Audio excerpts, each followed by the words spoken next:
오늘 본문은 참 너무 유명하죠. 오늘 본문 속에 나오는 선지자 엘리야는 이스라엘 역사 가운데 정말 위대한 선지자입니다. 그는 하나님 앞에서 충성하며 살다가 많은 능력 가운데 하나님의 은혜를 베풀고 이 땅 가운데 마지막에 죽음을 보지 않고 하나님께 옮겨진 그런 사람입니다. 그에게는 사랑하는 제자가 있었습니다. 이제 하나님께서 때가 되어서 옮길 때가 된 것입니다. 그도 때가 되었다는 것을 알고 있었습니다. 하나님께서 말씀하십니다. 엘리야에게 이제 너는 길갈에서 떠나라 라고 말씀하시죠. 그래서 제자였던 그의 후계자 엘리사를 거기에 머물게 합니다. 넌 여기 머물러 있어라. 하나님이 나를 부르신다. 그래서 길을 가는데 엘리사가 계속 따라옵니다. 엘리사가 뭐라고 따라옵니까? 내 아버지, 내가 어찌 떠날 수 있습니까? 하나님의 살아계심을 두고 내가 맹세합니다. 당신을 결코 떠나지 않겠습니다. 그러면서 길갈에서부터 따라가서 베델까지 따라갑니다. 베델은 선지자 학교가 있는 그런 동네가 있는데요, 그곳은 아마도 엘리야가 선지자 학교를 세운 것으로 추정이 됩니다. 마지막으로 그 제자들을 보고 싶어서 아마도 그곳에 갔을 것입니다. 그곳에 머무르는데, 그런데 또 하나님의 음성이 들립니다. 엘리야에게 너는 그곳에 남지 말고 혼자 떠나라고 말하는 거예요. 그래서 엘리사에게 너는 여기서 머물러라. 하나님이 나를 부르신다. 그래서 엘리야가 이번에도 길을 가는데 여리고로 갑니다. 여리고로 가는 길에 엘리사가 끝까지 또 따라가는 거예요. 내 아버지, 내가 어찌 두고 가겠습니까? 끝까지 따라갑니다. 그곳에서 여리고에도 보니까 선지자 학교가 있었습니다. 그곳에서 많은 선지생도를 만나고 또 인사를 한 다음에 이제 또 떠나는 겁니다. 너는 여기 머물러 있어라. 하나님이 나를 또 가라고 하신다. 홀로 가려고 하는데 세 번째로 여기 머물러 있으라고 말합니다. 여단에 가야 되니까 너는 여기 머물러 있어야 돼. 그런데 머무르지 않고 끝까지 따라가는 겁니다. 자, 여기서 우리는 생각을 해봐야겠습니다. 궁금합니다. 그러면 하나님은 왜 엘리야를 혼자 가도록 이렇게 말씀하시는 것일까요? 굳이 왜 혼자 가라고 하시는 것일까? 그리고 엘리사는 왜 굳이 혼자 가라고 그렇게 하나님이 말씀하셨는데 굳이 따라가려고 하는 것인가요? 그리고 하나님의 이 뜻을, 이 명령을 거역하고 있는 이 엘리사를 그러면 하나님은 왜 가만히 두고 계시는 것일까요? 궁금하지 않습니까? 궁금합니까? 궁금하지 않습니까? 궁금해야 이게 넘어가는 거예요. 제발 궁금한 표정을 조금만 액션을 취해주시면 감사하겠습니다. 한글 성경에는 그 의미가 잘 나타나 있지 않지만, 그런데요, 이 원어 성경을 읽게 되면 의미가 분명히 나타납니다. 여러분, 엘리야는 엘리사에게 명령한 게 아니에요. 부탁한 겁니다. 너는 여기 머물러 있어라 라고 부탁한 거예요. 그런데 그 부탁을 거절했죠. 아니요, 저는 떠나지 않을 거예요. 그러면서 부탁해도 끝까지 함께 가겠다라고 고집부린 겁니다.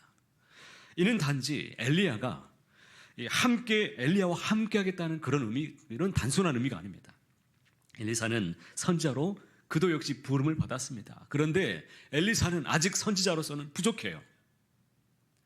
아마도 하나님께서는 그에게 아마도 테스트할 요량이 있었던 것 같습니다. 그가 정말 선지자로서 훈련받고 끝까지 하나님 앞에 연단받고자 하는 주님의 마음으로 가고자 하는 이런 마음이 있는지를 하나님께서 보고자 원하셨고 그에게 직무를 맡기셨는데 끝까지 충성을 다하고자 하는 마음이 있는지를 하나님이 그에게서 보고자 하는 마음이 여기서 느껴진다는 것입니다. 또 하나 여기서 눈여겨봐야 될, 주목해야 되는 부분이 있습니다. 선지자 학교에서 다른 제자들을 만나게 되는데 이 제자들이 엘리사에게 했던 말을 우리가 주목해야 됩니다. 엘리야가 오늘 하나님께 승천을 받게 되는데 네가 그것을 아느냐라고 묻거든요. 베델에서도 묻습니다. 여리고에 갔더니 거기서 똑같이 묻는 겁니다. 이렇게 묻는 것은 사실 엘리사를 비아냥거리는 것입니다. 엘리사는 정식 선지자 출신도 아닙니다. 그런데 어느 날 갑자기 엘리야의 후계자가 되어서 나타났습니다. 하나님의 선택을 받은 겁니다. 그러니 이 일이 다른 제자들에게는 어떻겠습니까? 상당히 불만이었을 것입니다. 자신들은 열심히 훈련받았는데 듣도 보도 못한 갑자기 엘리야라는 사람이 나타나서 그것도 스승의 후계자가 되겠다고 나타났습니다. 그러니 탐탁하겠습니까? 그냥 보기도 싫은 겁니다. 그러니 그들이 묻는 겁니다. 스승이 곧 떠날 텐데 과연 네가 이 스승의 사명을, 선지자로서의 사명을 네가 감당할 수 있겠느냐? 네가 우리를 감당할 수 있겠니? 라고 묻는 거예요. 자, 이렇게 베델에서 선지자학교 제자들에게 당한 무시에도 불구하고 엘리사는 엘리야를 따라갑니다. 그리고 똑같이 무시를 받는 동네였던 여리고도 그가 무시당할 것을 알지만 끝까지 따라가는 겁니다. 마침내 엘리사는 요단강까지 엘리야를 따라갔습니다. 그리고 이제 떠나려고 하는 그 엘리야가 마지막으로 엘리사에게 남겨놓은 말이 있죠. 이 말씀이 너무너무 중요합니다. 9절 상반절에 있는 말씀을 함께 읽어보실까요? 나를 내게서 데려감을 당하기 전에 내가 내게 어떻게 할지를 구하라. 내가 내게 어떻게 할지를 내게 구해보라고 말씀한 겁니다. 자, 이것은 만일 주님께서 내게 무엇을 하여 주기를 원하느냐라고 물으신다면 여러분은 뭐라고 답변하시겠습니까? 아주 정확하고 분명하게 말할 수 있는 기도의 제목이 여러분 있으십니까? 내가 너에게 무엇을 하여 주기를 원하느냐. 이 말씀을 살아계신 하나님이 저와 여러분에게 주시는 말씀으로 받으시길 바랍니다. 오늘 이 시간 하나님께서 나에게 물으신다면 여러분은 과연 무엇을 하나님께 말씀하시겠습니까? 정확하고 분명하게 말할 수 있는 기도의 제목이 있기를 바랍니다. 그럼 엘리사는 무엇을 구했을까요? 9절 이어지는 말씀에 이렇게 말씀합니다. 엘리사가 이르되 당신의 성령이 하시는 역사가 갑절이나 내게 있게 하옵소서. 당신의 성령이 하시는 역사가 갑절이나 내게 있게 하옵소서라고 그가 구했습니다. 엘리사는 성령 역사를 내게 갑절로 달라고, 당신의 능력을 배로 나에게 달라고 그렇게 요청한 겁니다. 갑절의 은혜를 구하고 있습니다. 엘리사의 대답은 목적이 분명합니다. 이 사람은 분명한 목적을 가지고 구했습니다. 오직 이 한 목표를 구하기 위해서 산을 넘고 물을 건너서 이 사람이 죽음의 골짜기까지 끝까지 엘리야를 따라온 것입니다. 하나라도 더 배우기 위해서, 하나라도 더 많은 축복을 내가 감당하기 위해서 쫓아간 것입니다. 그러면 엘리사는 엘리야가 받은 이 성령의 역사를 자기에게 갑절로 달라고 한 이유가 도대체 무엇일까요? 갑절로 엄청난 이 역사를 자기가 감당하려고 왜 그것을 요청했던 것일까요? 첫 번째는 엘리야가 떠난 후에 자기가 져야 될 사명이 너무나 막중했기 때문입니다. 너무나 막중했기 때문에 그것을 감당하려면 스승보다 더 뛰어난 능력이 나에게 있어야겠다라는 마음이 있었을 것입니다. 엘리야는 어떤 사람입니까? 하늘에 불을 내린 사람입니다. 하늘에 비도 내린 사람이에요. 하늘에 문을 열고 비를 쏟아지게 한 사람. 그는 능력과 기적의 하나님의 사람이었습니다. 그러나 엘리야가 만약에 세상을 떠난다면 그 일을 이어서 자기가 감당해야 되는데 엘리야와 같은 이 갑절의 은혜를 받지 않고서는 그 믿음의 대를 자기가 이어갈 수 없기 때문에 그 믿음의 대를 이어가기 위해서 갑절의 은혜를 구하고 있는 것을 우리가 주목해야 됩니다. 제가 믿음의 대라고 말했습니다. 여러분의 믿음의 대를 이어갈 사람이 누구입니까? 사랑하는 자녀들이 있죠. 여기서 우리는 자녀들이 떠올라야 됩니다. 자녀 또 손도 생각나야 되겠죠.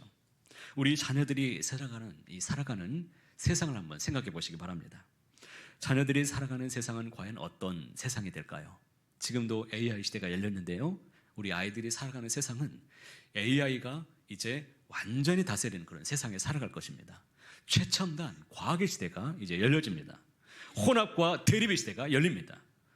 가치관이 혼합되고 옳고 그름이 이제 모호해집니다. 무엇이 옳은지 진리가 무엇인지를 포스트 모던 시대에 완전히 한복판에서 아이들이 살아가는 겁니다. 가치관의 충돌이 일어나는 시대 속에서 점점 더 하나님을 부인하는 세상 속에서 아이들이 버티며 이제 살아가는 거예요. 여러분 한번 여쭤보겠습니다. 불신자들이 득세하는 세상 가운데서 우리 자녀들이 믿음으로 당당하게 살아가길 원하십니까? 아니면 비굴하게 살아가길 원하십니까? 전자입니까? 후자입니까?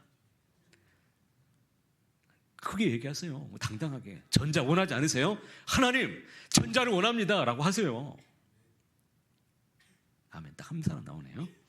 여러분, 제가 예언할까요? 제가 예언합니다. 반드시 이루어집니다. 우리가 사는 세상보다 우리 자녀들이 살아가는 세상은 영적으로 훨씬 더 어두운 세상에 살아가게 될 것입니다. 그런 세상에서 우리 자녀와 우리 자녀손들이 과연 어떻게 살아가기를 여러분은 원하십니까? 15년 전에 제가 부목사로 선교에 있었던 어느 교회에서 그 교회에 이미 은퇴하셨던 아주 훌륭한 목사님이 계시는데 그 목사님과 우리 부교육자들이 다 같이 모여서 함께 식사를 나누는 자리가 있었습니다. 그런데 식사를 나누는 중에 그 목사님이 한 가지 저에게 입을 열어서 첫 마디 말씀이 무엇이었느냐면 저희를 아주 걱정하는 그런 말씀을 주셨습니다. 우리들이 이제 나중에 목회를 하게 되면 그 세상은 참 어려운 시대가 될 것인데 아주 많이 걱정을 하는 겁니다. 자기는 그래도 참 어렵고 힘든 시절에 목회를 하면서 교회만 그 시절에 개척을 하면 그래도 많은 사람들이 모였고 그리고 또 많은 사람들이 그때는 교회밖에 없었기 때문에 교회에 많이 찾아와서 부흥하고 교회는 성장했다는 것입니다. 그런데 우리가 이제 살아가는 시대는 저출산 그리고 인구 절벽의 시대가 이제 아마 찾아올 것이고 그리고 각종 이단의 문제에 부딪힐 것이고 그리고 복음의 기피 현상 등등의 문제로 참 어려운 목회가 이제 시작될 것이다. 그 말을 듣는 순간 저의 기도의 제목은 이젠 분명해졌고 더욱 확실해졌습니다. 기도의 제목이 바뀌어져 버렸습니다. 하나님, 저에게 갑절의 영감을 주십시오. 훌륭한 목사님, 저분의 목회하셨던 그 은혜를, 저분의 영감을 저에게 2배나 아니 7배나 저에게 갑절로 주십시오. 제가 험악한 세상을 어떻게 감당할 수 있겠습니까? 하나님, 저 연줄이 없는 것 아시잖아요. 그 누구도 기댈 수 있는 사람 아무도 없는 것 하나님 아시잖아요. 제가 당시에 신학교에 딱 입학해서 보니까 목회자들 가운데도 신학생들도 이 구분이 이 성분이 다르더라고요. 성골이라는 출신이 있습니다. 성골 출신이 뭐냐면 아버지가 목사인 집안의 자녀들은 성골 출신이라고 부릅니다. 그리고 진골 출신이 있습니다. 아버지가 장로인 가정은 진골 출신입니다. 그래도 연줄이 있습니다. 그것도 저것도 없는 사람들은 뭐냐? 평민이에요. 알아주지 않는 그냥 천민 대접을 받습니다. 누구도 관심을 갖지 않고 너가 뭘 하겠어? 라는 그런 표정입니다. 아버지 뭐해? 라고 물어보면 할 말이 없어요. 평민인 내가 하나님 무엇을 할 수 있겠습니까? 아무것도 의지할 곳 없고 누구도 기댈 줄 없고 연도 없는 나에게 하나님 실학을 하라고 불러주셨는데 어떻게 감당할 수 있겠습니까? 라는 기도가 쏟아져 나오는 겁니다. 자, 여러분, 자녀들이 살아가는 세상을 한번 생각해 보십시오. 우리 자녀들은 어떤 세상을 살아갈까요? 갑절의 은혜를 받아야 살아갈 수 있는 세상입니다. 하나님의 은혜가 없이는 단 하루도 살 수 없습니다. 은혜 없이는 살아갈 수가 없는 그런 세상입니다. 자녀들이 내 품 안에 있다면 기회 있을 때 정말 신앙의 전수가 믿음이 대를 이어갈 수 있도록 여러분 힘을 다해서 기도하고 사명의 자리를 잘 감당하시길 바랍니다. 기회 있을 때라고 말했습니다. 그러면 자녀들이 다 독립해서 꺼버리는데 나는 뭘 하란 말입니까? 낙심하지 마십시오. 그들의 자녀도 있습니다. 조부모가 되셨다면 여러분 신앙의 비밀병기가 되어주십시오. 그들의 비밀병기가 되어주십시오. 자녀는 부모의 말보다 그들의 삶을 통해서 더 영향을 많이 받습니다. 특히 하나님을 경외하고 예배드리는 그 모습을 보면 아이들이 신앙의 이 모습을 닮아가고 배우려고 합니다. 그것을 기억합니다. 이 신앙의 대를 잇기 위해서 가장 핵심적인 무엇이냐면 이것은 가정 예배입니다. 가정 예배예요. 가정 예배를 우리가 드릴 때 조심해야 될 게 있는데 주의해야 될 게 뭐냐면 아이들을 가르치려고 하지 마세요. 지적하려고 하지 마세요. 큰 죄인과 작은 죄인이 만나는 거예요. 너도 죄인이고 나도 죄인이에요. 그냥 말씀 가지고 나누면 돼요. 너 이렇게 자세 똑바로 해. 이런 말 하지 마세요. 그냥 오늘 하루 가운데 여러분 가정 예배는 아주 단순하다고 그랬습니다. 삶 속에서 하나님의 은혜를 기억하고 감사하는 자리, 그 자리가 가정 예배의 자리입니다. 뭘 하려고 형식 파괴도 좋아요. 오늘 하루 가운데 하나님이 내게 이런 은혜를 주셨는데 너는 하나님이 어떻게 은혜 주셨니? 어떻게 역사해 주었니? 이런 걸 물어보면 돼요. 그러면 우리 하나님 기억합니다. 감사가 떠오릅니다. 어떻게 날 지정해 주셨는지. 이런 고백이 감사의 자리고 은혜의 자리고 예배의 자리입니다. 우리가 일주일간 우리가 또 돌아갈 텐데 한 주일 동안 우리가 아이들을 교회에 데리고 오면 내가 부모로서 역할을 다 했다라고, 신앙 역할을 다 했다라고 여러분 생각하지 마십시오. 일주일은 168시간이죠. 168시간 중에 단 1시간 예배드리고 나머지 167시간이 무너져 있는데 어떻게 신앙의 전수가 될 수가 있겠습니까? 가정에서 이제는 예배자로 살아가야 되는 거예요. 이것이 바로 우리의 사명이고 우리의 몫입니다. 왜요? 그들이 살아갈 세상은 녹록지 않기 때문에, 믿음으로 너희가 살아가야 되기 때문에, 나보다 더 뛰어난 믿음을 가지고서 너희들이 살아가야만 되는 세상이기 때문에 그것을 물려주시길 바랍니다. 신앙의 전수는 말씀드립니다. 가정에서 전수가 됩니다. 교회에서는 말씀을 배우지만 전수는 가정에서 이루어지는 거예요. 훗날 가정에서 부모와 함께 불렀던 그 찬송을 영원히 기억합니다. 그때 나누었던 말씀, 읽었던 그 말씀이 심령에 새겨지고 외롭고 힘들 때 나에게 위로가 되고 말씀의 능력이 되고 힘이 되는 것, 부모와 함께 나누었던 말씀이 영원히 기억이 되는 겁니다. 저의 어머니가 늘 불렀던 이 노래가 있었는데 가장 많이 불렀던 노래는 이미자 노래, 이미자의 노래를 그렇게 많이 부르시더라고요. 그런데 이미자 노래를 덮어버렸던 노래가 있었습니다. 천부여 의지없어서라는 이 찬송을 어머니가 날마다 부르는 겁니다. 그래서 제가 생각했습니다. 우리 어머니는 무슨 죄가 그렇게 많아서 이 노래를 그렇게 부르나, 문제가 많은가라고 생각했는데 아니에요. 이 가사를 제가 커서 불러보니까는 얼마나 은혜가 되는지요. 천부여 의지없어서 손들고 옵니다. 주 나를 외면하시면 나 어디 가겠습니까? 하나님이 도와주지 않으면 나 어떻게 살아요? 라는 기도입니다. 전부터 계신 주께서 영죽을 죄인을 보혈로 구해주시니 그 사랑이 한이 없습니다. 3절 가사는 너무너무 좋습니다. 나 예수 의지함으로 큰 권능 받아서 주님께 구한 모든 것 늘 얻겠습니다. 여러분, 이런 은혜가 있길 바랍니다. 하나님이 능력 주시지 않으면, 하나님이 나에게 은혜 주시지 않으면 단 하루도 살 수 없다는 어머니의 믿음의 고백을 제가 느꼈습니다. 그때부터 이 찬송은 저의 1번이에요. 천부에 의지 없어서. 제가 서강교회에 부임해서 금요기도회 밤 제가 인도할 때 이 노래를 처음으로 불렀습니다. 노래 부른 이유를 오늘이야 밝히게 되네요. 마지막까지 부를 노래, 천부여 의지 없어서. 시간이 없는 관계로 부르진 않겠습니다.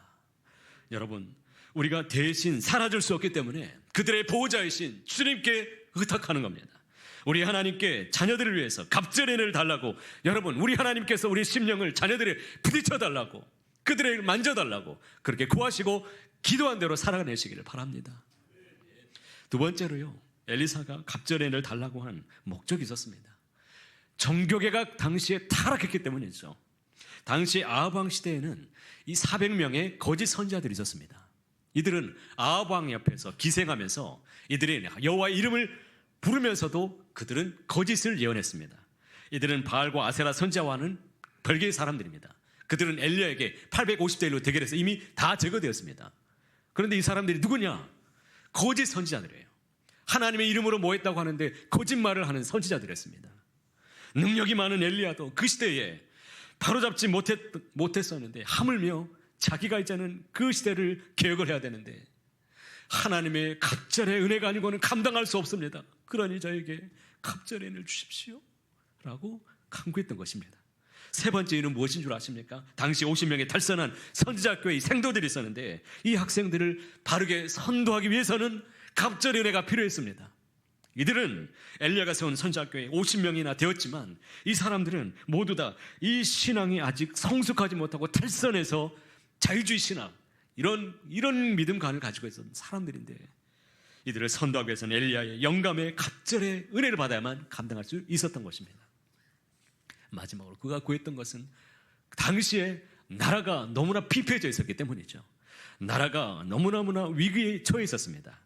이스라엘 종교와 정치가 극도로 당시에는 부패해져 있었습니다. 아수르는 호시탐탐 이 나라 이스라엘을 침략하기 위해서 노리고 있었습니다. 그런데 백성들은 여호와가 참신인지 바알이 참신인지 머뭇거리면서 갈팡질팡하고 있었고, 정치는 부패와 타락의 말로를 걷고 있었던 이런 실정 속에서 과연 무엇을 그가 구할 수 있겠습니까? 이런 실정에서 나라 살리기 위해서는 강력한 하나님의 도우심이 아니고서는 이 땅을 고칠 수가 없는 겁니다. 하나님의 능력을, 하나님의 역사를 이루어 주십시오. 하나님의 권능이 아니고서는 나라의 위기를 구할 수 없기 때문에 엘리야보다도 갑절에를 그가 구했던 것입니다. 지금 우리나라의 상황은 어떻습니까?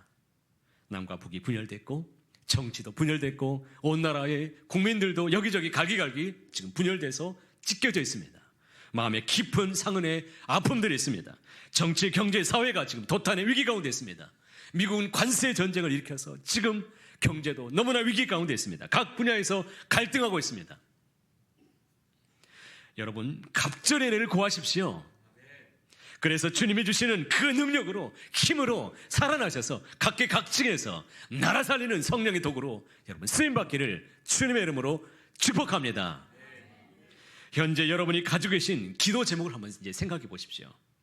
여러분은 목적이 분명한 기도를 지금 하고 계십니까? 맹인 바디메오는 예수님이 여리고를 지나가실 때 많은 사람들이 모여서 나사렛 예수가 가신다라고 말씀을 들었을 때 그는 그 자리에서 외쳤습니다. 다윗의 자손 예수여, 나를 불쌍히 여겨주세요. 다윗의 자손 예수여, 나를 불쌍히 여겨주세요 라고 그가 외쳤죠. 그러니까 주변에 있던 사람들이 너무 듣기 싫고 그래서 매우 꾸짖었습니다. 조용히 해! 이렇게 꾸짖었는데 그가 꾸짖겠습니까? 더 크게 외쳤다고 그랬습니다. 다윗의 자손 예수여, 나를 불쌍히 여겨주세요 라고 그가 크게 외쳤습니다. 그랬더니 여러분, 이 말은요, 그는 예수님이 누구신지 분명히 알고 있었다는 거죠. 다윗의 자손이라고 불렀습니다. 메시아, 예수님을 그가 메시아로 분명히 믿고 있었다는 것입니다. 그의 음성을 들었던 예수님이 발걸음을 멈추셨습니다. 수많은 사람들 중에 그를 찾습니다. 그를 내게로 데려오라. 내게 무엇을 하여 주기를 원하느냐?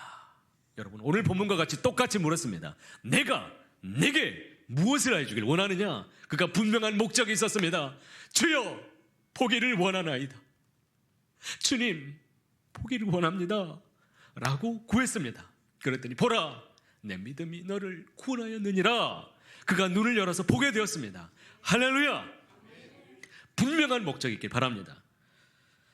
야곱은 야복 강가에서 그가 하나님과 씨름할 때 그 하나님을 놓치지 않았습니다. 하나님이 내게 복 주시지 않으면 절대로 놓지 않겠습니다. 저에게 복을 주십시오. 이 강을 건너면 저는 어떻게 될지 아무것도 모르니 하나님 제게 복을 주시며 저를 복을 주세요 라고 붙잡았습니다. 그래서 하나님이 그의 환도뼈 골절을 탁 쳐버렸죠. 그리고 꼬꾸라지면서 붙들었는데, 그래서 하나님이 져주시면서 그 이름을 바꿔주셨습니다. 무엇으로? 이스라엘이라고 불러주셨습니다. 하나님과 괴로워 이긴 사람, 그렇게 불러주셨습니다. 이스라엘의 이름은, 이스라엘, 지금도 이 땅에서 이 사람들은 유대 민족이지만 이스라엘이라는 이름은 절대 포기하지 않습니다. 이게 그들의 정체성입니다. 하나님은 구하는 자에게 갑절의 영감을 주시는 분이십니다.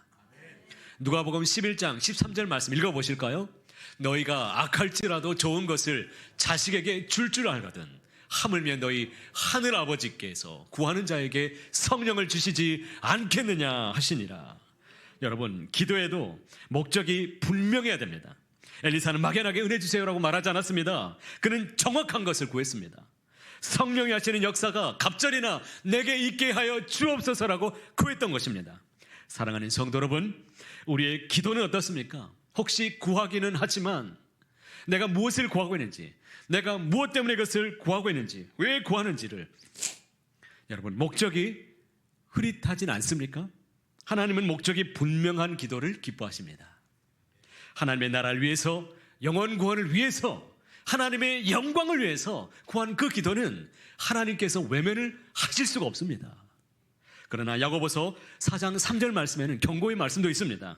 야고보 4장 3절 말씀에 구하여도 받지 못함은 정욕으로 쓰려고 잘못 구하기 때문이라. 사랑하는 여러분, 내 욕심을 채우기 위한 기도는 응답되기가 참 어렵습니다. 그러나 하나님의 뜻을 이루기 위한 그런 간구는 하나님께서 하늘의 문을 여셔서 우리에게 들어주시는 역사가 있게 될 줄로 믿습니다. 막연하게 구하는 것을 넘어서서 하나님, 주님의 나라를 위해서 저에게 이러한 힘을 저에게 공급해 주십시오. 하나님의 영광을 위해서 제가 이 일을 하기를 원하오니 주님, 저에게 이 문제를 해결할 수 있도록 지혜를 주십시오. 저에게 능력을 좀 더해 주십시오.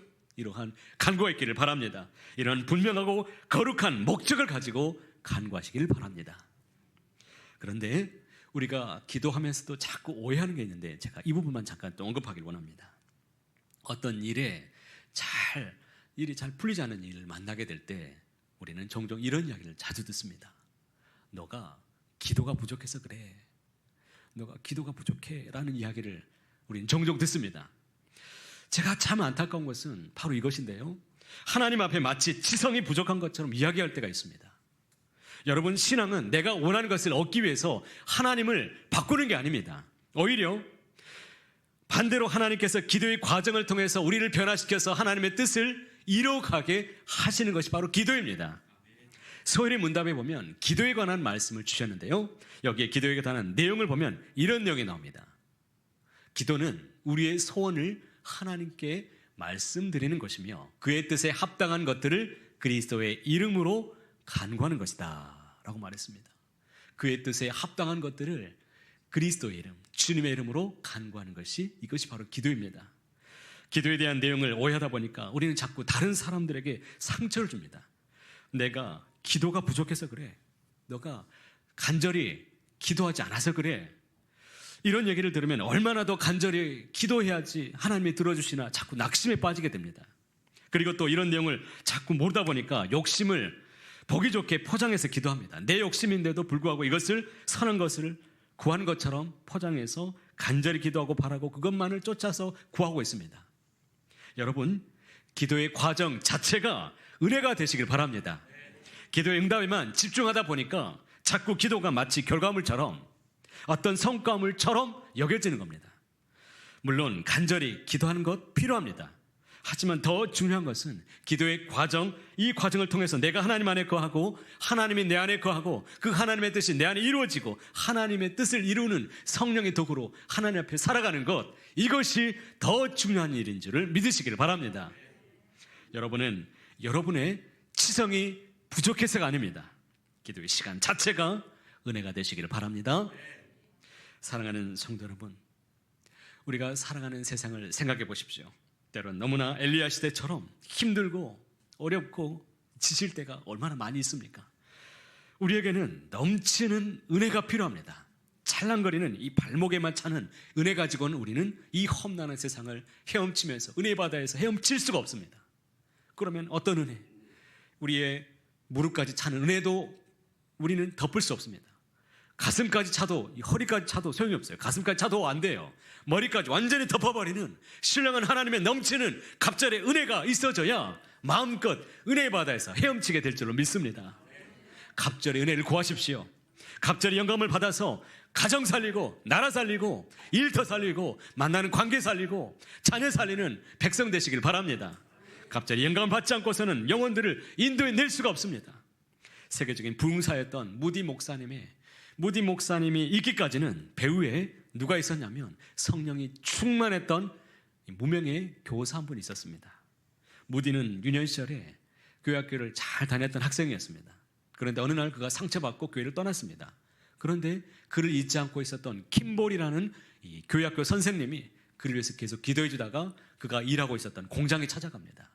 구두 공장에서 그가 일하면서 구두를 박스에다 담아가지고 포장하고 있는데 찾아와서 뜨겁게 안아주고 고면하면서 그를 위해서 기도하고 돌아갔습니다. 그런데 무디가 그 장면 속에서 충격받았습니다. 아니, 나 같은 사람에게 우리 선생님이 찾아왔다고.